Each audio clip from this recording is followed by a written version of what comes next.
Hello there, hope you're having a great Wednesday. What is up, guys, and welcome to the FPL Today Gameweek 35 captaincy decision video, where we go over the best captaincy choices for the up-and-coming game week. So guys, in the comments down below, let me know who you're going to pick as your captain after you've watched this video, and also hit that like button, subscribe, and hit that notification bell. Your support is what makes this channel work, and let's get on with the video. So guys, first things first, we are going to go over the fact that this is a double game week. Game week 35 has been a rumoured double game week for a while and was confirmed just recently, but we do have some teams that do have more than one fixture.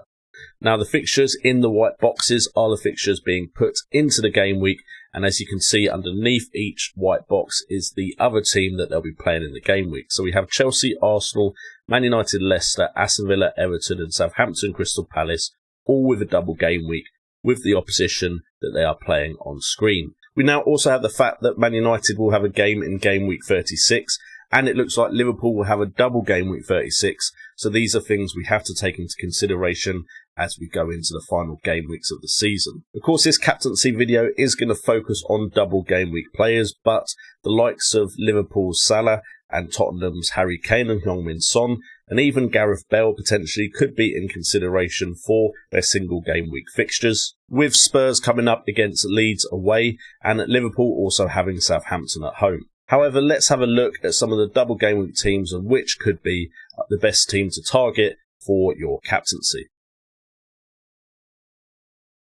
So we start off with my favoured team, and probably the team I'm going to have a captain from, and that will be Man United, who have Aston Villa and Leicester. Aston Villa is away and Leicester is at home, and we have three players under consideration, Greenwood being the one with the best underlying stats, 2.71 XG, 1.37 XA, and an expected goal involvement of 47%. He has managed 4 goals in the last 6 game weeks, but he hasn't actually played 6 games in those 6 game weeks, and has also managed an assist.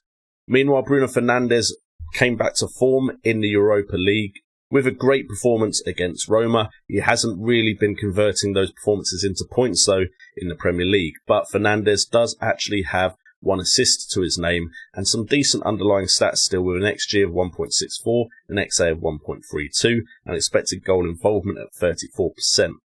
And then we also have Rashford to consider as well, who has managed 1 assist and 1 goal in the last 6 game weeks. But again, like Greenwood and like Fernandez, they haven't actually played 6 games in the last 6 game weeks. Some of the games, of course, not happening. XG for Rashford is at 1.09, XA at 0.80, and expected goal involvement at 22%. So he is the weakest of the 3. And the reason we're looking at these 3 is because they do have Aston Villa as one of the fixtures, who have an expected goals conceded of 10.59, no clean sheets in the last 6, and 14 big chances conceded, with 10 goals also conceded. So Aston Villa have not looked great defensively recently. We then look at Leicester's defensive stats, and Leicester are a lot better defensively, and what we'll find in this game week is a lot of the teams we're considering have one fixture that is clearly better than the other. However, Leicester, with an expected goals conceded at 5.17, only 7 goals conceded in those matches and 1 clean sheet with only 8 big chances conceded, are significantly better defensively than Aston Villa, but as we can see, they've only managed to keep 1 clean sheet in the last 6 game weeks. For me personally, I have Fernandez right now. I would like Greenwood. My captain is probably going to be a Man United player, and most likely going to be Bruno Fernandez, although I am of course flirting with trying to pick a more differential captain. The next team we're going to look at, and is a very differential team because I don't think many people are going to captain here, but potentially they might, is Everton, with West Ham away and Aston Villa away. 2 away fixtures isn't ideal, of course. However, you do have some players with some decent underlying stats in this Everton side. The problem with Everton is they're not very consistent. You don't always know exactly what you're going to get. But Richarlison, with an expected goals at 2.42 and expected assists at 0.99, beats the other 2 Everton players I'm considering for captaincy if I bring him in. He's also got expected goal involvement higher than them with 47%. The issue with Richarlison is he's not managed to score a goal. He's only got 1 assist in the last 6 game weeks, in which 5 games have been played for Everton. Meanwhile, with underlying stats that aren't as good as Richarlison's, Dominic Calvert-Lewin has an XG of 1.81, an XA of 0.23, an expected goal involvement of 45%. He has actually managed to get a goal, which Richarlison hasn't. And then we have Sigurdsson, whose XG is lowest at 1.55. XA is at 0.84, only just lower than Richarlison's, and expected goal involvement at 33%. However, he's managed 2 goals in the same amount of time. Calvert-Lewin's only scored 1, and Richarlison's only got an assist. Sigurdsson is also the cheapest player and potentially the easiest to bring in because of that.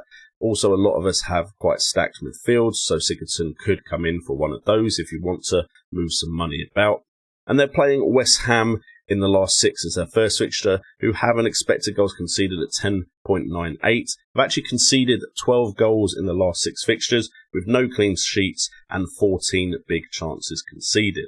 We then also have them against Aston Villa, who we've already talked about, who don't have the greatest defence either. So as far as 2 fixtures with defences that are letting in goals, Everton do really stand out. So potentially an Everton player could be a shrewd pick.